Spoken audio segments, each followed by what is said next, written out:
In our last tour, we took you to a number of storage rooms and secondary weapons magazines located on second platform beneath turrets 4 and 5. We're now going to use exactly the same route as before to take us from the main deck to first platform, back through the turret handling rooms to trunk D38. From there we'll climb all the way to the bottom to start our tour of the hold deck compartments. Before we begin, I want to take a few seconds to remind everyone that you can have the incredibly rare experience of standing underneath not just any battleship, but the world's last remaining dreadnought. You can do that by signing up for a dry dock tour of Battleship, Texas. There are only a few dates left, so don't wait. Use the link provided in this video's description if you want to have a once-in-a-lifetime treat. Okay, we're now at the bottom of the trunk and facing forward. As we proceed, we'll see a lot of heavy corrosion. Believe it or not, it was far worse than this until major repairs were made between 2014 and 2018. Even with those, leaks continued through wasted hull plates and loose seams that could not be repaired with the ship in the water. This issue is now being addressed with the work currently taking place on the ship as she sits high and dry out of the water.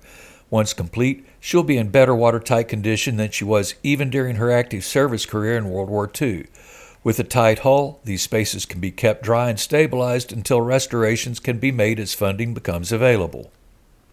Now that we're on the hold deck, we can move into a small unnumbered space located between the trunk and the emergency diesel generator room. Starting at the trunk leading down to emergency diesel, we enter this small storage space. You can tell we're definitely down at the keel. In fact, we are standing on the ship's keel, with the slope of the starboard inner hull on that side. There's the inner hull on the port side. Obviously some very large structural members that are supporting everything above. A fire hose reel, CO2 bottles. From there we can enter D11, the emergency diesel generator room. Before structural repairs in 2014 through 2016, the deck, which is actually the ship's inner bottom, was completely wasted, as was much of its structural framing. I didn't dare enter the room or step on any remaining deck when I was last down there in 2004. All that separated me from water was the outer hull plating that was also wasted, so I took a few photos from outside of it and quickly left. We're now leading into aft emergency diesel generator room. The inner hull and structural members have been replaced in here. This was part of the fairly recent repair work. Here's the emergency diesel generator in very bad condition. However, it has been covered with a preservative to prevent it from rusting even farther.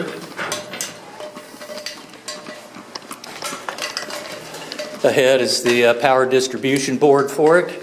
Once again, heavily damaged from long-term flooding.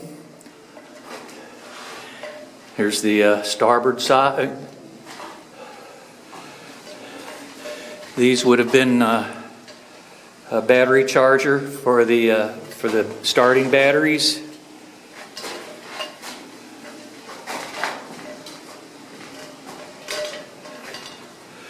And then just some miscellaneous pipes.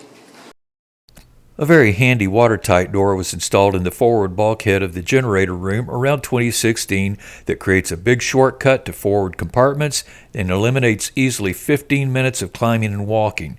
It gives access to a whole new set of compartments and ultimately the port engine room. The video starts with us at the forward end of engineering storeroom D8 and looks back at the door that we entered to access it. This is an engineering stores room. It's immediately forward of the aft emergency diesel generator, so it's the second one in line behind the port engine room. As you can see, it's in relatively good shape, but the inner hull that we're standing on has been replaced. Starting at the forward end of D8, we enter engineering storeroom D2 through a repaired door.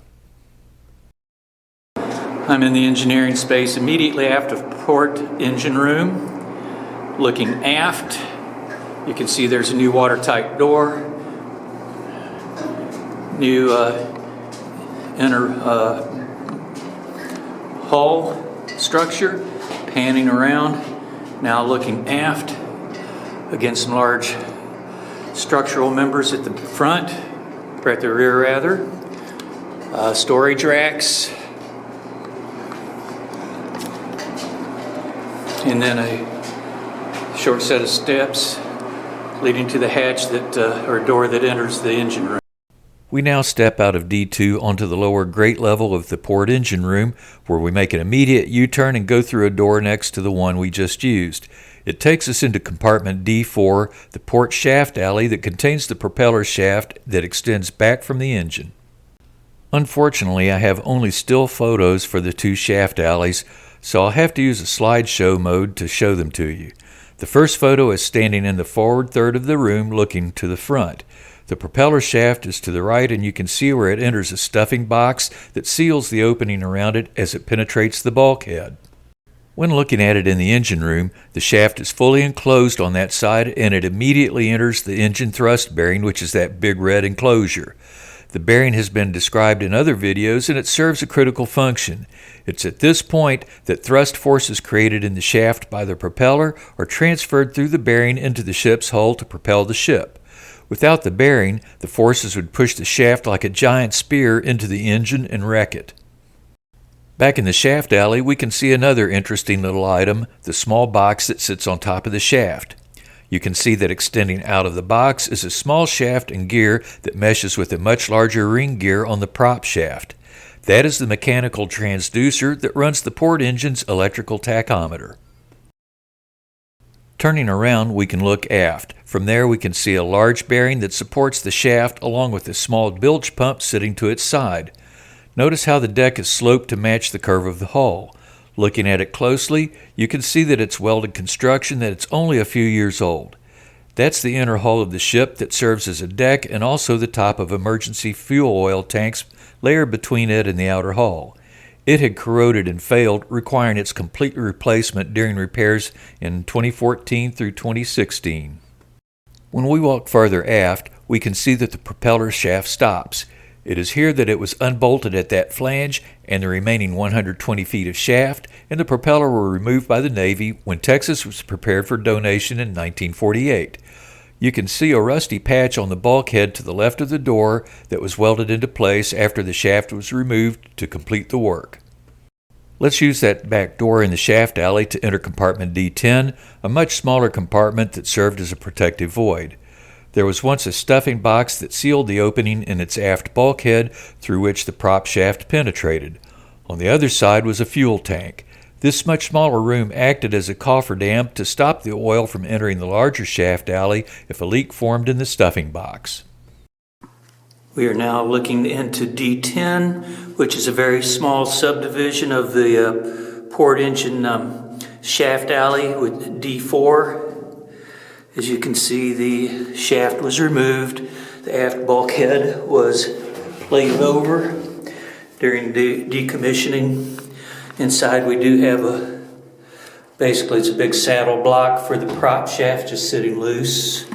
Other than that, we have some fairly heavy structure, but an otherwise very small and nondescript space. Okay, let's walk forward to the port engine room, then move over to starboard room where we can descend to similar rooms on that side. We'll start in engineering stores room D1 that looks very similar to its twin off of the port engine room. We are entering D1, engineering stores. Okay, then we are looking aft. The deck, which is the inner bottom, has been refreshed.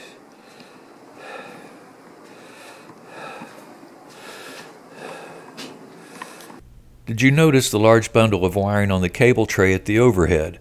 Those are most of the cables that carry power from the aft main distribution switch panel to everything aft, including turrets 4 and 5, the electric steering motor, blowers, pumps, and lighting.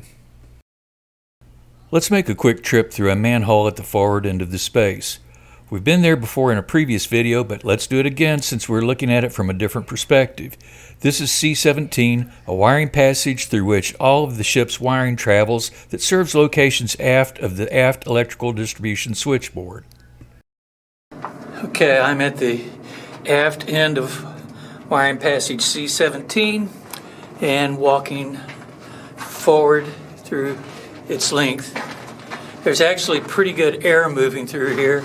I don't know where or why, but I'm not going to complain. So we're basically walking the full length of the engine rooms between the two engine rooms. And here we come up to a big gaggle of wires penetrating the bulkhead. And I'll now turn around and we'll look aft. Once we've backed out into D1, let's proceed aft to D7, another engineering stores room. We're now looking aft, entering engineering stores D7, immediately aft of engineering stores D1. We're still on the whole deck level.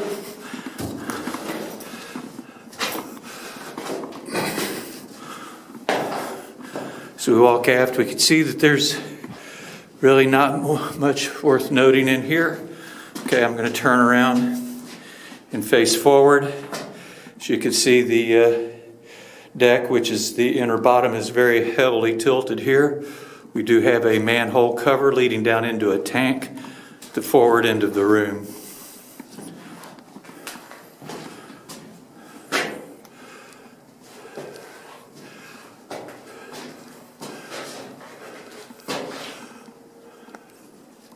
We'll now leave D7, go through D1, and back into the starboard engine room, where, like in the other room, we make a U-turn into another door.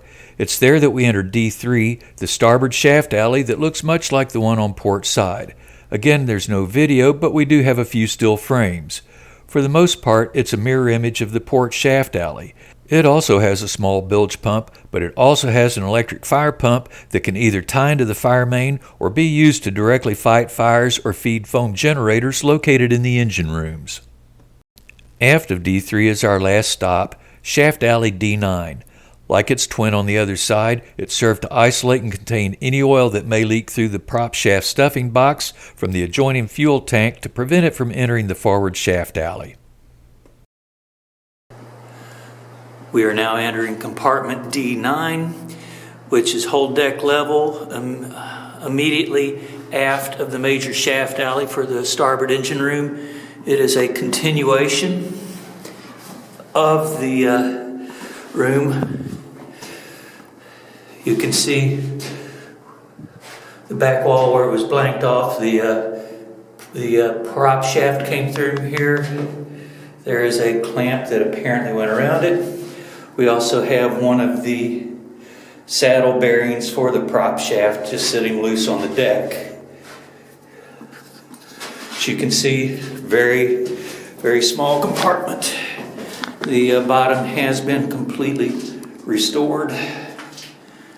So with this video, we have visited the great majority of spaces below the third deck that can be safely entered by people and peeked into many that could never be entered without carefully following safety protocols. We've also looked at the major engineering and weapons systems. In the future, our goal will be to produce videos that concentrate on smaller features and on items that are either specific to Texas or that have been largely abandoned and replaced by modern technology.